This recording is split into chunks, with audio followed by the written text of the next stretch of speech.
Bonjour, bienvenue dans cette formation enseignée et évaluée avec des codes. La formation est venue d'une demande des milieux qui ont de plus en plus la collection des codes, mais qui ont besoin d'avoir davantage d'informations pour utiliser les différents outils qui sont à leur portée.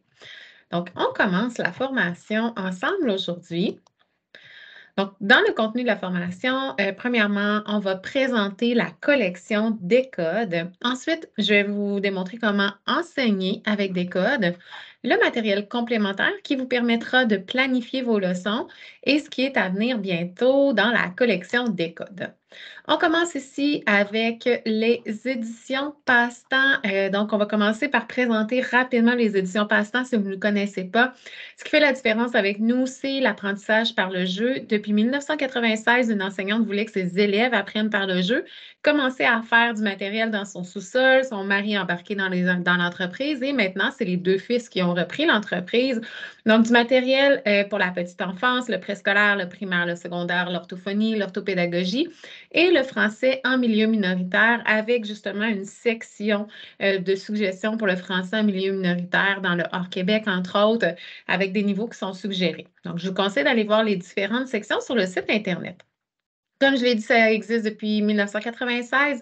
Toujours du matériel qui est attrayant, qui est diversifié et qui est performant. On vise l'apprentissage dans le plaisir. Performant parce qu'on est toujours en lien avec la recherche, avec une équipe, bien sûr, là, qui est ferrée au niveau de la pédagogie, mais aussi plusieurs collaborateurs qui travaillent avec nous à la création de matériel. Ce ne sera pas bien long. OK. Donc, produits qui sont toujours conçus et fabriqués dans notre usine à Québec. Donc, des produits qui sont écologiques, faits de matériaux de qualité, souvent recyclés et recyclables et matériaux durables. On sait que vous avez un budget qui est limité, donc on veut s'assurer que les ressources durent longtemps.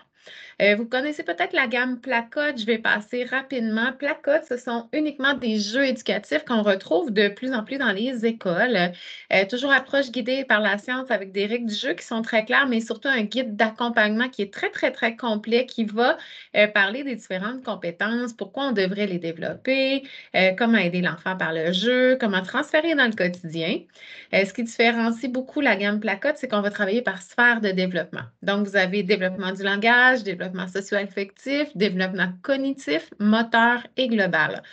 Je vous invite à aller voir le site Internet pour découvrir davantage les différentes gammes. On commence avec la présentation de la collection des codes.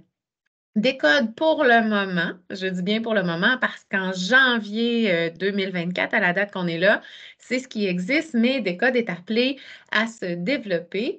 C'est 36 livres, 6 niveaux. On a une version numérique aussi qui est disponible et on va aller ici cliquer pour découvrir la collection. On va aller voir un petit peu là, les différents niveaux, mais sachez que je vais aller les détailler vraiment plus tard dans la formation. Donc, comme je disais, une collection de livres décodables pour l'apprenti lecteur, 36 livres, 6 niveaux. Les niveaux ont été construits à partir des échelles de Springer et Charol qu'on a adaptées. Donc, on propose de façon progressive les correspondances graphème, phonème et les différentes particularités de la langue française. Donc, au début de chaque livre, toutes les connaissances préalables au décodage sont décrites afin de vraiment progressivement là, proposer les correspondances graphème-phonème, mais aussi pour vous aider à choisir le livre, bien sûr. On en reparlera plus tard. Donc, on voit ici l'ensemble des titres. Je vous disais que vous avez une licence école qui est disponible, licence qui est super intéressante puisqu'il n'y a pas une limite de temps ni de limite d'enseignants, d'utilisateurs, tant qu'ils sont rattachés à l'école qui a acheté la licence. Donc, vraiment intéressant pour la lecture partagée, lecture guidée en sous-groupe avec la version EPUB qu'on peut mettre sur des iPads. Il y a plein de choses à faire là, avec la licence numérique et vous avez aussi des grands livres. Donc, ici, vous voyez cette progression-là. On va la détailler davantage plus tard. Mais on voit ici là, qu'on retrouve ce qu'on voit dans chacun des niveaux. Au niveau 1, on a uniquement là, des mots qui sont entièrement décodables. Au niveau 2, On ajoute des mots fréquents et on ajoute ici des légendes. Légendes qui viennent indiquer aux enfants quand est-ce qu'on a un mot fréquent en couleurs différentes avec des liaisons. S'il y a une lettre muette aussi en fin de mot, on vient l'indiquer d'une couleur différente. Et tranquillement, vous voyez, on va ajouter en jaune. Le jaune, c'est toujours ce qu'on retrouve par rapport au niveau précédent. On ajoute en jaune différents sons, différentes particularités de la langue française pour en arriver au niveau 6 avec l'ensemble des correspondances graphèmes-phonèmes et des particularités de la langue française qui ont été enseignées aux enfants. Donc, on arrête ici la présentation de la collection et on va poursuivre avec l'enseignement avec des codes. De la manière que je vais fonctionner, je vais y aller avec des suggestions pour tous les niveaux et ensuite, je vais aller préciser pour chacun des niveaux. Ça va nous permettre aussi en même temps de voir qu'est-ce qu'on retrouve dans chacun des niveaux. Donc, ici, pourquoi on enseignerait avec des codes, en fait? Pourquoi on a décidé de faire des codes? Mais l'objectif principal, hein, c'est d'offrir des livres aux élèves pour leur permettre d'appliquer les correspondances graphèmes-phonèmes de façon progressive. On ne veut pas que le défi soit trop grand pour eux, ce qui est vraiment là, de mise au début de l'apprentissage de la lecture. En fait, hein, le code en français est quand même assez complexe, mais il y a quand même un principe de base que les lettres, les graphèmes, correspondent à des sons, des phonèmes. On sait que l'enseignement des correspondances graphèmes-phonèmes est efficace pour le lecteur débutant et on doit passer par là. Ce qui est quand même particulier en français, hein, c'est que le code est complexe. Vous avez 37 phonèmes et 130 graphèmes. Ça va varier selon les auteurs, mais c'est un approximatif. Donc, on doit exposer progressivement les enfants aux correspondances graphèmes-phonèmes puis aux particularités de la langue française. Versus, par exemple, d'autres types de livres qui ne seraient pas décodables, qui vont être encore utilisables. On va continuer à utiliser les autres livres.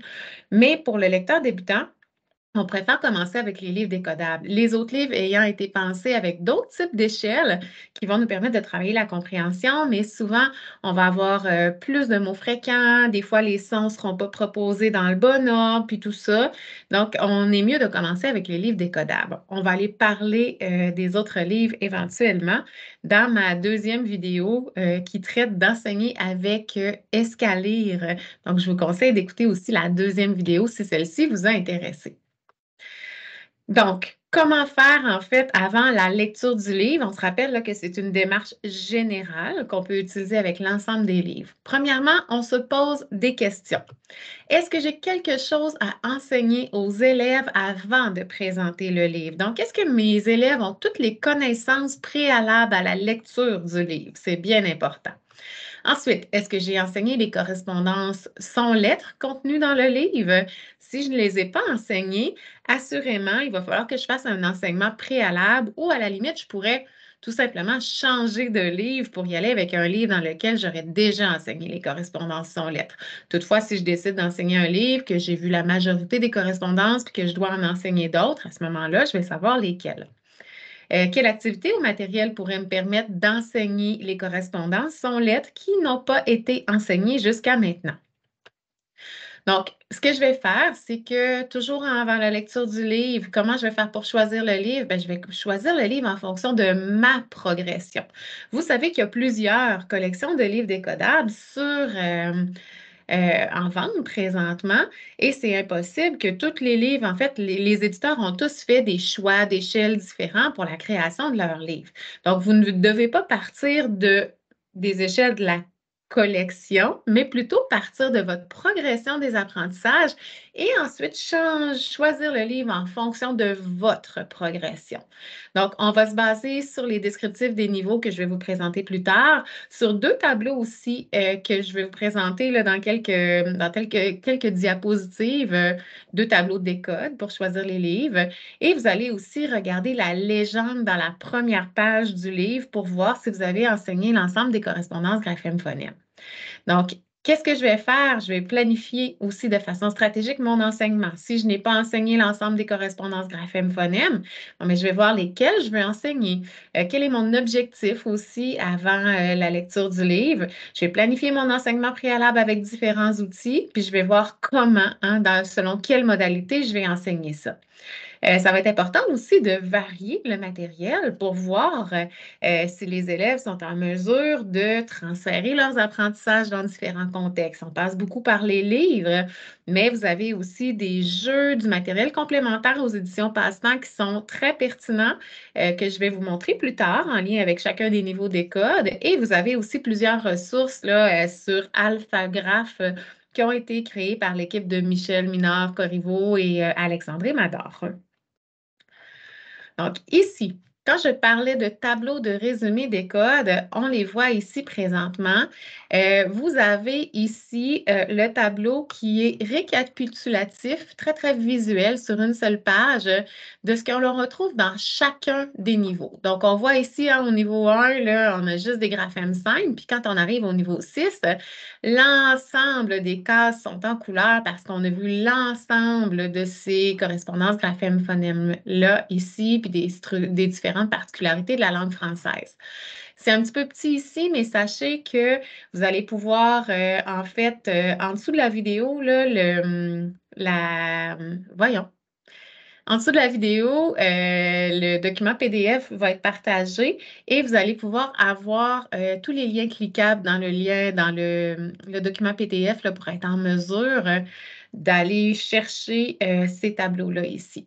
Donc ici, vous voyez qu'on a l'introduction de ce qu'on retrouve dans chacun des livres sur une seule page. Ce qui est important de savoir, c'est qu'ici, au niveau 2, ça va être ce qui a été ajouté par rapport au niveau précédent.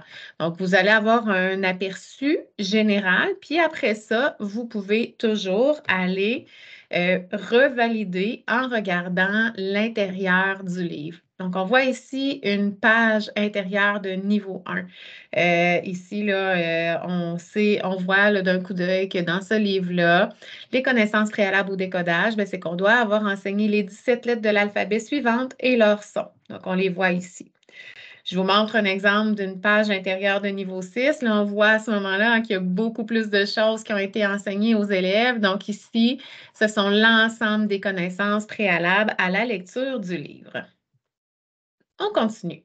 Qu'est-ce qui peut vous aider aussi? Ce sont les fiches pédagogiques de Michel Minard-Corriveau et son équipe. Donc, vous voyez ici que vous avez les fiches des codes niveau 1, niveau 2 et niveau 3. Pour le moment, en janvier 2024, ce sont les 3 niveaux qui sont disponibles. Les fiches de niveau 4 à 6 sont en développement. On va prendre le temps d'aller en voir une, mais sachez après ça que quand vous comprenez une fiche, vous allez à ce moment-là toutes les comprendre. Bon, on va laisser le temps au document de charger. On va fermer ici les commentaires.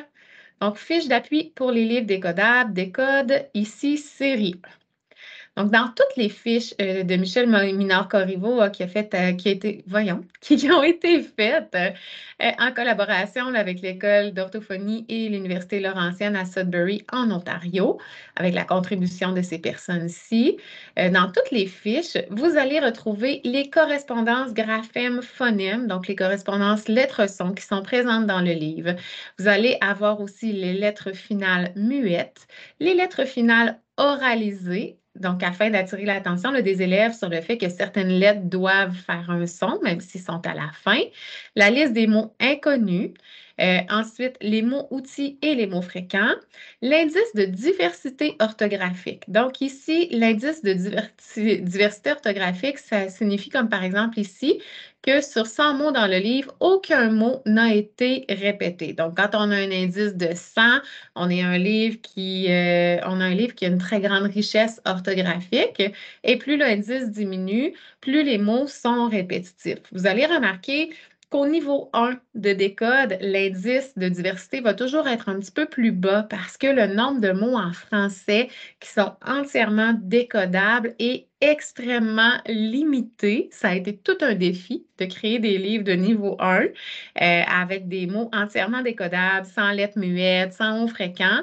Mais au fur et à mesure que les niveaux avancent, vous voyez la richesse orthographique qui vient aussi encore se bonifier. Je crois que du côté de l'école, on avait vraiment réussi le défi d'avoir des livres qui sont décodables, mais tout en étant intéressants pour les élèves, avec des phrases complètes, une histoire qui suit, beaucoup d'humour. Donc, vous allez l'observer là, quand vous allez lire les livres avec vos élèves.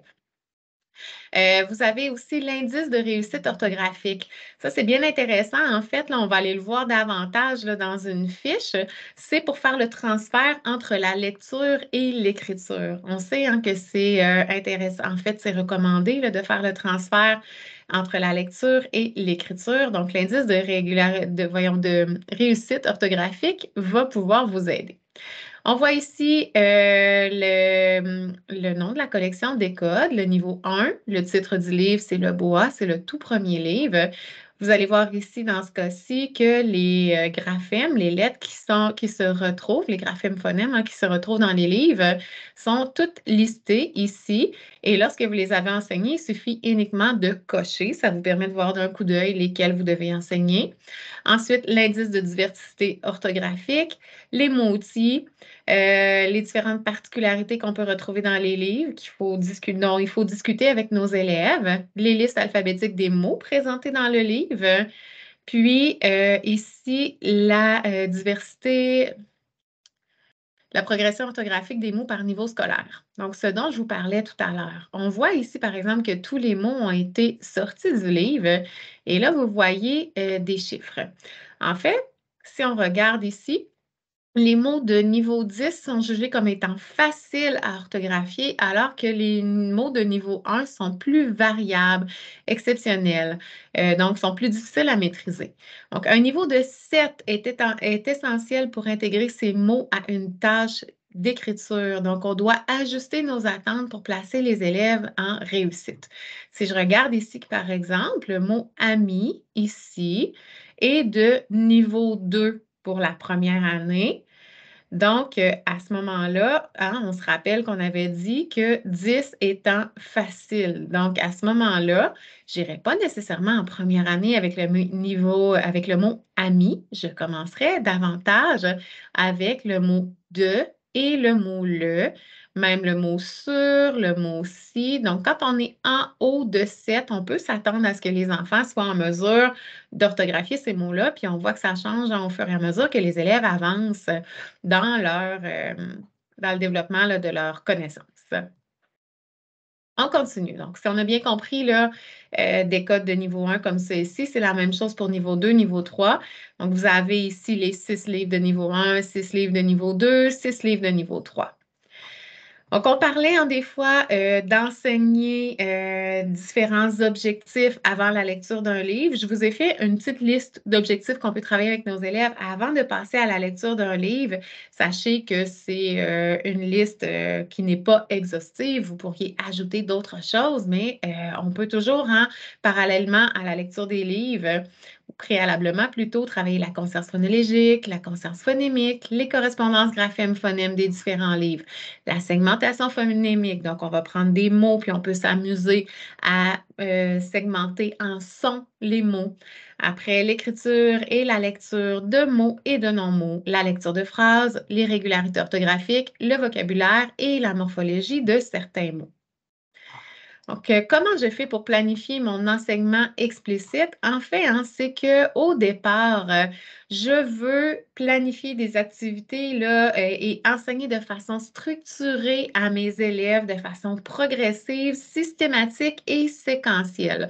D'où l'importance hein, d'utiliser des livres décodables, d'enseigner progressivement, de suivre une progression des apprentissages, de montrer aux élèves concrètement comment lire Et par la suite, on a un enseignement de qualité pour l'ensemble de nos élèves. Ensuite, on va pouvoir penser à des interventions qui sont plus ciblées pour les élèves à risque. On peut travailler en petits sous-groupes de lecture guidée ou en individuel. On va avoir des interventions qui vont être un petit peu plus personnalisées et encore plus structurées. Puis des fois, on va adapter. Peut-être que ces élèves-là ne suivront peut-être pas toujours l'ensemble de la progression de votre classe. Donc, c'est normal à un moment donné hein, qu'il y ait des différences entre vos élèves. Et il faut en tenir compte. Ça, ici, ce sont nos élèves hein, qui ressortent un petit peu plus en difficulté. Par la suite, si j'enseigne de qualité à mon niveau universel, que je fais des interventions aussi un petit peu plus ciblées avec certains élèves, et là, à ce moment-là, on vient fermer un petit peu notre étau, hein, puis il y a certains élèves qui vont ressortir, qui vont avoir des besoins plus spécifiques, des évaluations, des interventions par des professionnels. Donc, on appelle ça le modèle réponse à l'intervention. Donc, c'est ce qui est recommandé. Comment en fait planifier, structurer notre enseignement? Je ne pourrais pas rentrer en détail dans toutes les particularités de la structure de l'enseignement explicite. Toutefois, sachez que l'équipe de Michel Minard-Corriveau, ils ont fait des gabarits de planification avec de l'enseignement structuré explicite et structuré des fondements à la littératie. Je sais que c'est en collaboration avec un conseil scolaire là, francophone, là, mais je ne me souviens plus lequel là, rapidement comme ça. Mais ça, je vous invite à aller le télécharger aussi. Là, c'est très, très riche. Et encore une fois, vous aurez mon document avec tous les hyperliens et je vais même vous mettre un petit code QR à la fin là, pour que vous puissiez aller télécharger les documents de Michel Minard-Corriveau rapidement. On continue. Donc, comment j'enseigne? En fait, pendant la lecture, au départ, je peux penser à faire une lecture partagée. La lecture partagée, bien sûr, va être facilitée par l'utilisation du grand livre ou de la version numérique qui vont vous permettre de travailler avec l'ensemble de votre groupe. Avec les petits livres, c'est un petit peu plus difficile, hein? Donc on peut penser peut-être un petit peu plus à travailler en sous-groupe avec les petits livres. Donc moi, je priorise davantage un grand livre version numérique pour la première lecture. On va toujours en préparer nos élèves en regardant les connaissances antérieures, en faisant des prédictions, en travaillant le vocabulaire, en regardant un petit peu les images aussi. Puis après ça, on va faire une première lecture avec l'ensemble du groupe. Par la suite, après avoir fait une première lecture, c'est l'enseignant qui peut faire une première lecture, on va y aller avec une lecture à l'unisson. Vous voyez ici quelques types de lectures à l'unisson. Donc, lecture en grand groupe, l'enseignant et les élèves lisent l'enseignant et les élèves lisent le texte en même temps. Lecture en écho, l'enseignant peut lire une phrase, puis les autres la répètent. Après ça, lecture à la chaîne, on a un élève qui lit une phrase, puis à chaque nouvelle phrase, un autre élève ou un groupe d'élèves s'ajoute. Puis, on peut y aller aussi avec la lecture en équipe. Donc, on forme des équipes, puis chaque élève lit une partie du texte à voix haute. Puis, on peut y aller aussi à tour de rôle là, avec différentes équipes. On pourrait même s'amuser aussi parce qu'il est quand même recommandé hein, de relire souvent un même texte. On pourrait s'amuser hein, pour travailler l'intonation, lire avec une voix furieuse, avec une voix gênée, sans expression, avec beaucoup d'expression. Bien sûr, je n'irai pas de cette façon-là à la première lecture, mais après quelques lectures, on peut s'amuser pour travailler la fluidité avec un texte. On poursuit. Reprenons. Oups. Point d'importance que je tiens à apporter à votre attention. En contexte de groupe, il n'est pas recommandé de faire lire les élèves à tour de rôle. En fait, quand on lit à tour de rôle, on constate un désengagement des élèves, puis c'est pas du tout efficace. Donc, on va y aller davantage avec les types de lecture que j'ai décrits précédemment. C'est toujours important hein, de définir le vocabulaire inconnu. On peut même le définir aussi avec les stratégies. Est-ce que vous connaissez un petit mot dans un grand mot? Est-ce que tu as des connaissances antérieures associées à ce mot-là? Est-ce que tu peux le déduire en lisant avant, lisant après? Donc, toujours important de ne pas laisser du vocabulaire inconnu. c'est primordial. On veut des lecteurs qui sont en mesure de décoder, mais on veut aussi qu'ils soient en mesure de comprendre ce qu'ils lisent. Donc, le vocabulaire est primordial, surtout pour tous, mais surtout si vous travaillez en français, langue minoritaire. On encourage bien sûr des questions de compréhension puis de prédiction en cours de lecture. Puis la qualité de l'enseignement aussi va dépendre de la rétroaction immédiate. Pour une rétroaction efficace, ici, j'ai un guide de rétroaction efficace en lecture. Donc, ce qu'on devrait dire plutôt que, par exemple, avant, on disait, hein, euh, ben, devine une partie du mot, fie-toi au sens, lis toute la phrase, ensuite reviens lire le mot. Mais là, ici, on va dire plutôt ben, quel son fait cette lettre, fie-toi à ses yeux, fais le son des lettres, puis tout ça. Donc, on va changer un petit peu notre rétroaction. Et si vous avez envie d'en savoir davantage, mais vous pouvez encore une fois, ça se retrouve dans le gabarit de leçons explicites et structurées que je vous ai montré précédemment. Encore une fois, je vous propose d'aller télécharger ce matériel-là. Donc, comment enseigner après la lecture? Au départ, hein, au départ. En fait, après la lecture, on va susciter la discussion. On peut poser des questions de compréhension. On encourage les élèves à s'exprimer à l'oral. Comme je vous l'ai dit, par exemple, hein, vous pouvez le faire aussi pendant la lecture. C'est toujours encouragé de le faire pendant. On peut travailler le rappel de texte aussi si on veut. Puis ensuite, on peut demander aux élèves de partager aussi en diade sur le livre. Des fois, il y a certains élèves qui vont moins s'exprimer en groupe, mais si on leur demande de partager en diade sur le livre, c'est plus facile pour eux. On peut aussi encourager la relecture. Donc, en duo, on peut faire de la lecture interactive entre les pairs, en sous-groupe ou en individuel avec l'enseignant. Puis, on peut aussi demander aux élèves de lire seuls en chuchotant. Puis là, à ce moment-là, on peut circuler au travers des élèves. Puis, si on voit, par exemple, des difficultés de décodage, on peut tout de suite faire une rétroaction qui est efficace et immédiate avec nos élèves. C'est important toujours aussi de se questionner sur notre activité. Si l'activité est réussie par l'ensemble, en fait, par presque tous les élèves, il va toujours nous rester un pourcentage d'élèves hein, qui ne réussiront pas. À ce moment-là, à lire le texte ou à faire l'activité, à ce moment-là, ben, on peut penser à mettre nos élèves qui ont réussi en travail en diade, en équipe, travail autonome et à planifier une intervention en sous-groupe avec les élèves en difficulté. Toutefois, si une grande majorité semble avoir des difficultés, il faut se questionner. J'ai peut-être pas choisi le bon livre. Peut-être que c'était trop difficile. Je vais réviser mes attentes. Puis à ce moment-là, on va poursuivre notre enseignement. Donc, on est toujours en réajustement pour s'assurer que nos élèves progressent bien. Donc, ici, on y va avec des suggestions par niveau. Donc, ici, on va regarder les niveaux de façon plus spécifique, comme je vous disais tout à l'heure. Vous avez le descriptif du niveau. Donc, ici, on voit que dans ce niveau-ci, on a des sons simples uniquement. Donc, niveau 1, juste des mots qui sont entièrement décodables. Le son de chaque lettre est proposé. Important de savoir qu'il va y avoir quelques phrases nominales, donc des phrases sans verbe. Ce n'est pas une erreur, c'est un choix pédagogique qu'on a fait, puisque, comme je vous expliquais tout à l'heure, c'est très difficile d'avoir des mots qui sont entièrement décodables. Sachez que les phrases nominales ne sont présentes qu'au niveau 1. À partir du niveau 2, on ne retrouve plus les phrases nominales. Mais en général, ce sont des phrases qui sont complètes.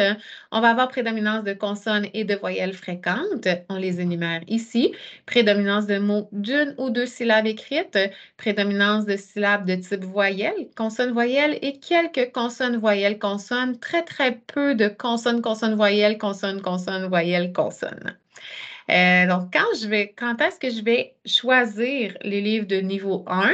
C'est quand je vais avoir enseigné les consonnes et les voyelles qui sont contenues dans le niveau ou dans chacun des livres. Donc ici, on se rappelle comment choisir nos livres que je vous l'ai expliqué précédemment. Puis la question, je vous la redis, on y a répondu tout à l'heure. Est-ce que je dois suivre les niveaux proposés ou ma progression pédagogique? Vous suivez toujours votre progression pédagogique et vous choisissez les livres qui vont se rattacher à votre progression, à où vous êtes rendu dans votre enseignement. Ça, c'est majeur. Donc ici, matériel et activités complémentaires. Je n'irai pas détailler l'ensemble des jeux. Sachez que quand je clique sur chacun des jeux, ici, vous allez arriver sur la page du site Internet, hein. Ce que j'ai fait, c'est que je vous les ai séparés par niveau. Donc ici, matériel et activités complémentaires, ces ressources-là du côté des éditions Passe-Temps sont utilisables au niveau 1 et au niveau 2 des livres des codes. Donc ici, Alphabet, c'est un jeu pour reconnaître les lettres de l'alphabet. Jeu très ludique là, avec le petit chaperon rouge, puis le grand méchant loup. On doit savoir le son des lettres, le nom des lettres. Et c'est un jeu qui est coopératif. Donc ça, c'est bien intéressant pour la conscience phonologique. On sait aussi hein, que si on sait le nom des lettres, on a plus de chances de savoir le son des lettres. Donc, c'est important de montrer ça en premier.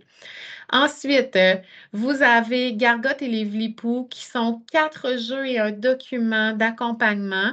Dans ce cas-ci, c'est l'ensemble syllabes. On va travailler les syllabes dans chacun des jeux. 4 jeux qui ont des objectifs spécifiques, donc compter les syllabes, entendre une syllabe qui est commune à la fin des mots, et un guide d'accompagnement dans lequel vous avez des pré-tests, des post-tests qui vous permettent de pister, là, d'évaluer, qui vous permettent de suivre l'évolution de vos élèves. Vous avez aussi quelques cartes dans l'automate pour l'écriture de son qui vont travailler la segmentation phonémique. Bien important d'aller cibler les cartes avec les sons que vous avez déjà vus. Vous avez les logaments ensemble 1. Ensuite, vous avez les mots imposteurs ici qui vont travailler les mots et les non-mots. Donc, on a des vrais billets, des faux billets. Puis là, on doit déterminer lesquels sont des vrais mots, lesquels sont des faux mots, des non-mots. Puis, vous avez 2 niveaux dans ce jeu-là. Le niveau 1 peut bien fonctionner. Voiture, lecture, consonne, jeu très facile pour travailler la fusion de phonèmes dans les non-mots. On a 2 niveaux de jeu à l'intérieur. Puis vous avez ici le jeu des As, qui sont des jeux de cartes très, très simples, dans lesquels on a une pioche au centre, puis on peut se débarrasser de nos cartes si on a des sons qui sont communs. Vous allez les revoir souvent, ces jeux-là. Je prends la peine, par contre, d'aller vous montrer les Logamons et l'Automate parce que ce sont les deux les plus populaires, je dirais, du côté des éditions Passe-Temps, là, en lien avec tout l'apprentissage du décodage. Ici, vous avez 2 syllabes avec graphème simple, mais en fait, là, vous avez ici, ça c'est l'ensemble, là, mais au total, vous avez 9 jeux des Logamons. Ce qui est intéressant à savoir avec les Logamons, c'est qu'on va proposer de façon progressive les structures syllabiques selon l'ordre dans lequel on devrait enseigner. Pour chacun des jeux, là, il va y avoir des choses spécifiques. Puis ici, on a des cartes logatomes qu'on met au centre. Les élèves ont des cartes syllabes et ils doivent piger des cartes pour reconstituer dans l'ordre les mots qui sont au centre. C'est très, très simple, très apprécié. Donc ça, c'est bien pour aller travailler avec un petit sous-groupe d'élèves, soit pour faire du réinvestissement ou avec des élèves qui ont besoin d'aller consolider certaines structures syllabiques, certains sons qu'ils ne savent pas encore. On ne se rend pas au I, O, I avec les logaments. On va arrêter aux sons là, qui sont davantage le plus simples, comme le OU, le ON, le E, etc. C'est une très, très belle option. Et ensuite, l'automate, j'en parle parce que, oh, je ne sais pas pourquoi, on n'est pas capable de l'ouvrir. Attends un petit peu, je vais essayer d'une autre façon. Voilà, je vais corriger. On va aller avec celui-ci. Voyons. Étrange. On va l'avoir. OK. L'automate. Ici, je vous montre le jeu pour que vous compreniez le principe. Sachez que ça fonctionne toujours de la même façon, l'automate. Ici, vous avez un gabarit, les gabarits comme ça ici, qui sont vendus à part. Moi, je vous conseille d'en avoir 4 à la fois pour pouvoir faire un petit sous-groupe de lecture. Gabarit dans lequel vous allez insérer des fiches. On voit ici qu'il y a des jetons de couleur. Là, ici, ce sont des sons qui sont manquants dans les mots. On va, par exemple, ici... j'essaie de voir là, ici le mot Équitation, le son sion ici était à compléter. On va venir porter le jeton. Puis quand on a terminé, quand tous les jetons sont du côté droit, à ce moment-là, on va venir pouvoir se corriger de façon autonome avec le code de couleur qui est au dos de la fiche. Donc, l'automate est bien intéressant parce que vous allez progressivement intégrer des graphèmes, des phonèmes. Donc ici, moi, je vous suggère lecture de mots simples pour le niveau 1 et pour le niveau 2 parce que dans les fiches lecture de sons simples, il y a uniquement des consonnes et des voyelles. Comme dans nos livres des codes de niveau 1 et niveau 2, on a uniquement des consonnes et des voyelles. C'est pour ça que je vous suggère ceci au niveau 1 et 2. On poursuit. Au niveau 2, on devrait enseigner explicitement aux élèves les mots fréquents qui sont contenus dans les livres. Donc, je vous montre ici. On voit, là, ce qui est en jaune, là, c'est ce qui s'ajoute par rapport au niveau précédent. On voit toujours qu'on a la prédominance de consonnes et de voyelles fréquentes, mais ici, on va ajouter quelques mots fréquents. Tous ces mots-là ne se retrouveront pas dans chacun des livres. Vous allez voir au début de chacun des livres lequel ou lesquels se retrouvent. On ne dépasse jamais 25 de mots fréquents, ce qui est la règle à respecter pour considérer un livre comme étant décodable et s'assurer que tous nos élèves, même nos élèves en difficulté, sont en mesure de lire le livre. Ça, c'est bien important à savoir. Donc ici, vous allez avoir des mots fréquents. On va regarder les mots fréquents avec les élèves et on va leur enseigner à les décoder. Comme par exemple, hein, on va leur enseigner que les lettres ES dans est font le son est et que le T est muet. Dans ce cas-ci, c'est bien important de leur enseigner à décoder ces mots-là. Vous avez aussi des lettres muettes en fin de mot. Donc, il va falloir expliquer là, que souvent le E est muet en fin de mot. Dans ce cas-ci, hein, c'est uniquement le E muet. Vous voyez ici une légende. La légende permet en un coup d'œil dans les livres, on appelle ça des aides à la lecture, de voir quels sont les mots fréquents qui ont été enseignés préalablement. Quand j'ai une liaison, elle est indiquée et quand il y a dans ce cas-ci le E muet, il est indiqué. Matériel et activités complémentaires. On reconnaît le tableau que je vous ai montré précédemment. Ce sont les mêmes jeux. J'ai mis les mêmes suggestions au niveau 1 et au niveau 2. On a toujours intérêt à rejouer aux jeux avant de les maîtriser. Donc, pas de nouvelles suggestions pour le matériel. Toutefois, pour les matériels complémentaires qui n'appartiennent pas aux éditions Passe-Temps, je vous suggère d'aller chercher les boîtes Elconine du côté d'Alphagraph en collaboration là, avec le Conseil scolaire Via Monde. C'est un beau matériel qui vous permet de travailler la segmentation phonémique. En début d'apprentissage, c'est tout le temps, là, mais en début d'apprentissage de la lecture, de travailler de façon systématique la segmentation phonémique va être vraiment payant pour vos élèves. Boîte Elconine qui ressemble à ça ici, en fait, là. Comme ça, vous en avez différentes. Là, vous en avez des vierges, puis vous en avez aussi avec des couleurs, avec des structures syllabiques. Moi, je vous suggère une petite activité complémentaire ici pour la règle du E muet. Donc, ce qu'on peut faire, c'est qu'on peut donner des boîtes Elconine vierges, environ de 7 cases hein, à nos élèves. Puis, on va enseigner, là, je les ai mis de couleur, là, mais moi, j'en prendrai des vierges au départ. Puis, enseigner que dans chaque syllabe, il y a toujours une voyelle. On va expliquer c'est quoi la différence entre une syllabe orale et une syllabe écrite aux élèves. Parce que, par exemple, comme dans patate, je dis patate, 2 syllabes, mais quand j'écris patate. Donc, j'ai 3 syllabes. On va étirer les sons, puis on va mettre les jetons de la bonne couleur systématiquement. Donc, ici, patate, je ferai ah, c'est une consonne. A, voyelle. T, consonne, on met un bleu. A, voyelle, on met un rouge. T, un bleu. Donc, comme ça. Puis après ça, si le mot se termine par une consonne, je vais ajouter un E muet qui fait sonner la consonne. Donc, on apprend la règle aux enfants que, en général, quand j'ai un E muet à la fin des mots, c'est parce qu'il est là pour faire sonner la consonne finale. S'il n'y avait pas le E dans patate, ça ferait pata. S'il n'y avait pas de E, on va regarder les mots qui sont en bas. Dans copine, on aurait le mot copain. Dans pirate, on dirait pirat.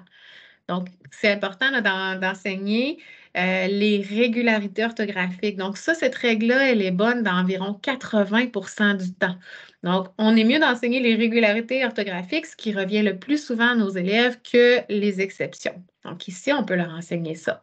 On peut aussi mélanger des mots avec un E muet à la fin, mais des mots aussi avec une voyelle à la fin pour permettre aux élèves de voir la différence, comme par exemple brocoli, midi, tordu, mordu, parti n'ont pas de E muet à la fin, ils terminent par une voyelle. C'est sûr qu'éventuellement, quand il y aura des accords ou des choses comme ça, ce sera différent, mais ça, on pourra l'expliquer aux élèves aussi. La différence entre le E qui fait sonner la consonne finale, puis le E qui est davantage une règle au niveau des accords là, du participe passé. Je ne lirai pas avec vous le livre Le Boa. Toutefois, dans le document, vous pourrez cliquer pour aller entendre un élève là, lire le livre Le Boa. C'est extrêmement intéressant de voir un élève lire lui-même le livre et je vous encourage à aller écouter la vidéo au complet qui a été faite par Michel Minard-Corriveau et Alexandre Madar qui vont encore une fois vous donner davantage d'informations pour comment enseigner à lire et évaluer la lecture avec les livres décodables. Niveau 3 maintenant. Au niveau 3, vous remarquerez que c'est ici qu'on commence à ajouter des graphèmes complexes. On choisit toujours les plus fréquents, dans ce cas-ci, le OU, le CH et le E. Ensuite, on ajoute le graphème E. On ajoute la voyelle Y qui fait I, puis quelques lettres muettes fréquentes en fin de mot, comme le E, le S et le T. Donc ici, vous voyez encore une fois la légende, quand il y a des lettres muettes à la fin, des liaisons, des consonnes doubles, on vient de l'expliquer aux enfants. Et à ce niveau-ci, il est encouragé d'enseigner explicitement le graphème et la voyelle Y qui fait I et les lettres muettes en fréquentes en fin de mot. On peut utiliser la morphologie des mots pour enseigner les lettres muettes fréquentes en fin de mot dans certains des cas. Puis des graphèmes complexes, là, les plus fréquents, donc le OU, le E et le CH. Matériel et activités complémentaires. Toutes les ressources proposées au niveau 1 et 2 peuvent encore être utilisées. Dans ce cas-ci, on va évoluer un petit peu au niveau de l'automate. Je conseille d'utiliser l'automate 1.2. Au niveau 1 et 2, c'était 1.1 avec juste les consonnes, les voyelles, hein. Là, ici, l'automate 1.2, on ajoute des fiches par occurrence de son. Donc, vous allez avoir des cartes avec le E, le OU et le CH. Donc, vous pouvez utiliser les cartes que je viens de nommer pour travailler ces sons-là, pour réinvestir les sons avec les élèves. Ensuite, Logamonstre ensemble 2, ici, vous allez avoir encore des structures syllabiques, consonne, voyelle, voyelle, consonne, consonne, consonne, voyelle, etc. Sauf qu'au lieu d'avoir des mots de 2 syllabes, vous allez avoir des mots plus longs de 3 syllabes. Et on peut ajouter les logatogres. On va aller voir les logatogres ici. Logatogre, c'est un petit jeu ici dans lequel vous avez des non-mots à lire. Vous pouvez sélectionner les cartes qui ont les sons OU, CH et E préalablement et les voyelles consonnes, bien sûr, ce que vos élèves ont vu. Puis là, on les met dans le ventre de log avec des 1 et 2 aussi qui sont cachés. Les enfants pigent des cartes, lisent le mot. S'ils réussissent, ils gardent le mot. Sinon, ils remettent dans le ventre. Les mots, c'est des enfants que les ogres ont mangés. Puis les 1 et les 2, ce sont des pets d'ogres. Donc, dans ce cas-là, les enfants peuvent piger d'autres mots. Puis c'est celui qui a le plus de mots là, qui va gagner. Je vous l'ai décrit davantage, celui-là, parce qu'on va le revoir aussi à d'autres niveaux. Donc, ici, on poursuit. Activité complémentaire, la pêche aux lettres. Ici, cette activité-là, c'est pour voir la règle. Oh, je viens de me rendre compte d'une petite coquille. La règle que les consonnes muettes en fin de mot attendent d'autres lettres pour former de nouveaux mots. Donc, on a vu préalablement que le E muet faisait sonner la consonne finale. Là, on peut y aller avec des mots qui vont, avec lesquels on va pouvoir travailler avec la morphologie des mots qui vont s'allonger. Donc, ici, le mot départ peut devenir partir. Après, bras, brasser, tasser, retard, retarder, petit, petite. On peut travailler aussi avec le féminin masculin, long, longue. Donc, on voit là que le petit mot, là, on peut même s'amuser avec les enfants à prendre une vraie canne à pêche. D'ailleurs, j'ai un jeu aux éditions Passant, la pêche au son. Là, on a une petite pêche avec des poissons aimantés. Là, on pourrait s'amuser avec cette petite canne à pêche-là. Puis, les élèves peuvent aller piger des mots et on s'amuse à allonger les mots pour aller piger d'autres lettres là, pour allonger les mots. On continue. Niveau 4. Au niveau 4, on voit ici ce qui vient s'ajouter par rapport au niveau précédent. On doit enseigner de façon explicite ce qui s'ajoute, donc les graphèmes complexes en, on, un et un, ceux qui sont davantage nasales, ainsi que le graphème Q, U. En général, hein, c'est très, très rare que le Q se retrouve tout seul. Le U est presque toujours associé. Moi, ce que je faisais avec mes élèves en orthopédagogie, là, c'est que je faisais des petits yeux à côté du U qui regardaient le Q. Ils sont comme un petit peu combinés, ces deux-là, là. Donc, on enseigne aux enfants le son qui, euh, qui se fait à partir là, des lettres Q et U qui sont combinées. Ensuite, montrer les sons et qui peuvent s'écrire de différentes façons. Le E qui fait le son et entre deux consonnes, comme par exemple vers de terre, hein, le V puis le R, le E est entre les deux et il fait le son et. Puis, on va montrer aussi également que la lettre P peut être muette en fin de mot. Puis bien sûr, là, quand on va avoir des lettres muettes comme ça, ils vont toujours être mis en évidence. Matériel et activités complémentaires, on retrouve encore une fois les jeux que je vous ai montrés précédemment. Vous avez l'automate ici, encore toujours sans simple, mais là, à ce moment-ci, on va aller voir les fiches avec le son en, on, un et est. Vous avez les logamonstres, ensemble 3. Puisque dans l'ensemble 3, on va ajouter les sons ou, on, en, etc. Ensuite, vous allez avoir l'automate 1.5 lecture de phrases. Il y a certaines fiches que vos élèves vont être en mesure de lire. Ensuite, lecture en photo, même chose. On a des phrases et on doit associer une image. Il y a certaines fiches que vos élèves vont être en mesure de lire. Ensuite, vous allez avoir un jeu pour lire des mots ou des phrases par occurrence de son avec la valise à son. Vous allez prendre les sons qui sont déjà vus. Encore une fois, un jeu de l'as qui est suggéré dans ce cas-ci avec les accents. Et on retrouve encore une fois les mots imposteurs, mais cette fois-ci avec les cartes de niveau 2 qui contiennent des sons. On voit qu'on peut commencer aussi à ajouter des livres, escalire, des livres interalire. Donc, fiez-vous aux fiches d'appui pédagogique pour escalire et interalire. Sachez hein, que vous avez des fiches pédagogiques pour escalire et interalire aussi.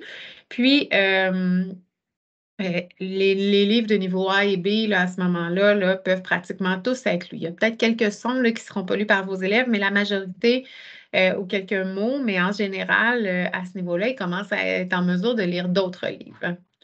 Niveau 5, on doit enseigner de façon explicite les graphèmes complexes, soit le WA, le O, le EAU et le UI. Puis, on va aussi leur montrer les lettres muettes H en début de mot et le D à la fin des mots. Même chose que le U tout à l'heure, moi, souvent, je mettais des petits yeux en dessous du H et je faisais comme s'il y avait un petit bonhomme qui était assis en dessous d'une chaise. Le H ressemble à une chaise, hein, puis souvent, le H est muet, à moins qu'il soit collé sur une autre lettre, comme le C, il va faire ch, ou comme le P, il va faire f. Puis à ce moment-là, il va aider à sonner. Mais en général, il est muet s'il est seul, donc en début de mot. Ici, matériel et activités complémentaires, on retrouve encore les jeux que vous avez vus précédemment. Il y a juste des différences au niveau des fiches que vous allez pouvoir utiliser. Donc, c'est très, très bien détaillé dans le tableau. Vous pouvez vous y fier. Et on ajoute dans ce cas-ci l'as des C dur, C doux, G dur, G doux. Et il y a encore une fois des suggestions de livres escalire, inter à lire qui peuvent être ajoutées à pour diversifier le choix de livres des élèves, hein. Au niveau 6, donc ici, on doit enseigner les lettres Y qui font le son. On dirait que j'ai un blanc de mémoire. Ah, c'est très drôle. La lettre Y, je reviens à la lettre Y. Le T qui fait S. On va montrer les différents graphèmes complexes qui sont nommés ici. Et c'est à ce moment-ci qu'on va ajouter là, toutes les yods, le I, I, OI, A, etc. La règle du M devant le B et le P. Puis, c'est ça, le rendu à ce niveau-là, vous allez avoir vu pratiquement vous allez avoir vu l'ensemble des correspondances graphèmes-phonèmes à l'intérieur de ce mot-là, de ce livre-là. Matériel et activités complémentaires, au niveau 6, donc ici, on voit qu'on ajoute notre automate avec les sons complexes. Donc, tous les sons, le I, OI, L, sont intégrés à l'intérieur de tout ça. La muraille des sons ici qui va nous permettre de travailler les régularités orthographiques. Après ça, l'as du M devant le P, le B et le P, les sons complexes, les lettres muettes, les mots fréquents. Graphifolie, c'est un jeu qui ressemble à l'as des sons. Vous avez deux niveaux. Dans ce cas-ci, on doit faire des familles de mots dans les graphifolies. Et là, ce sont les sons qui sont plus complexes, comme le I, OI, A, etc. La boîte à graphèmes et anormaux, ce sont deux jeux que je vais proposer pour vos élèves qui ont besoin de révision. En fait, dans ce cas-ci, on a vu avec l'ensemble des élèves les correspondances graphèmes-phonèmes, on a toujours des élèves qui vont avoir un petit peu plus de difficultés. La boîte à graphèmes et anormaux va vous permettre de revoir l'ensemble des correspondances graphèmes-phonèmes de façon structurée. Ça peut être bon aussi pour vos élèves plus vieux, ces deux ressources-là. Vous avez l'automate lecture de phrases. Là, à ce moment-ci, toutes les fiches de la lecture de phrases puis lecture en photo peuvent être vues. Et toujours encore une fois, des suggestions de livres escalire. Encore une fois, une petite coquille ici que je vais corriger avant de vous partager le matériel. Activité complémentaire, je l'appelle Mission 007 pour voir la règle. Les enfants se demandent pourquoi des fois on écrit S-S-I-O-N et des fois T-I-O-N. Petite règle très simple, c'est que si nous n'entendons pas mission dans le mot, comme dans Mission 007, comme l'agent spécial, à ce moment-là, on doit écrire T-I-O-N. Je vous dirais que ça fonctionne presque toujours, peut-être quelques exceptions, mais on a toujours avantage à enseigner ce qu'on voit le plus souvent. Donc ici, mission, permission, admission, émission, démission, rémission. On a toujours le mot mission dedans, donc S-S-I-O-N, tandis que dans attention, félicitations, décoration, animation, sensation, nous n'entendons pas le mot mission, donc c'est T-I-O-N. Autre chose, là, je vous invite à faire possiblement à faire vos dessins à vous. Là, si vous n'aimez pas les visuels, j'ai essayé le plus rapidement possible là, de vous faire un visuel pour vous faire comprendre le principe. Mais en fait, ce qui est important de savoir aux enfants, c'est que les sons A, OI, I sont œil aussi, ont toutes la même base qui est le iode. La base, le mot de base que moi j'utilise, c'est le mot quille. Je l'utilise, mais suite à une formation, là, des mots pour les mots avec des neuropsychologues et orthopédagogues que j'avais vus aussi. Le mot quille ici, donc on fait une boule sur le i, les deux L représentant l'allée, on peut mettre les quilles au bout pour que les élèves imprègnent cette structure-là. C'est notre base. Quand j'ai un mot ici, comme par exemple avec le son hey, on voit toujours le i, le l ici à la fin, i, l à la fin. Parfois, des fois, on va avoir juste la moitié de l'allée. C'est quand c'est un mot masculin. Puis quand c'est un mot féminin, à ce moment-là, on a les deux côtés de l'allée avec le E. Et c'est quand ce sont des mots féminins. Je vous montre l'exemple. Médaille, A-I-L-L-E. chandail, un chandail AIL. On enlève la moitié de la ligne. Puis là, ici, j'ai intégré des petits dessins au travers de mes mots modèles. C'est intéressant d'intégrer des dessins au travers des mots pour aider les élèves à mettre en mémoire sans ne trop surcharger et s'assurer que les élèves sont en mesure de décrire, de dire pourquoi on a mis ces mots-là, à quel endroit, puis qu'ils soient en mesure d'aller rechercher l'image dans leur mémoire. À venir dans la collection des codes, vous allez avoir, attendez bien, au printemps 2024, ça s'en vient, 36 autres livres des codes. Donc, pour le moment, vous en avez 36 déjà. La collection va doubler au printemps 2024.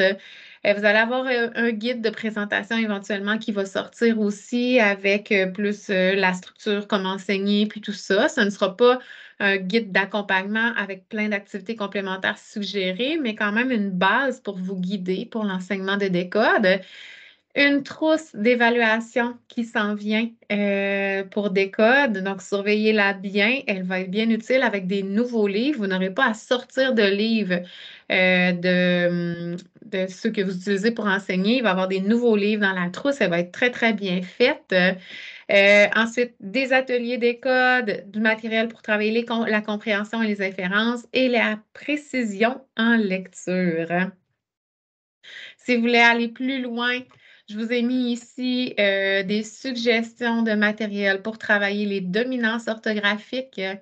Vous avez aussi du matériel pour travailler la fluidité avec un jeu qui va faire travailler le groupement de mots. Hein. Le lecteur efficace lit par groupe de mots. Donc, on va travailler le groupement, on va travailler l'intonation, la ponctuation, la relecture avec plusieurs niveaux de texte qui conviennent aux élèves là, de tous les niveaux scolaires à l'élémentaire, pour certains milieux même pour les élèves plus vieux.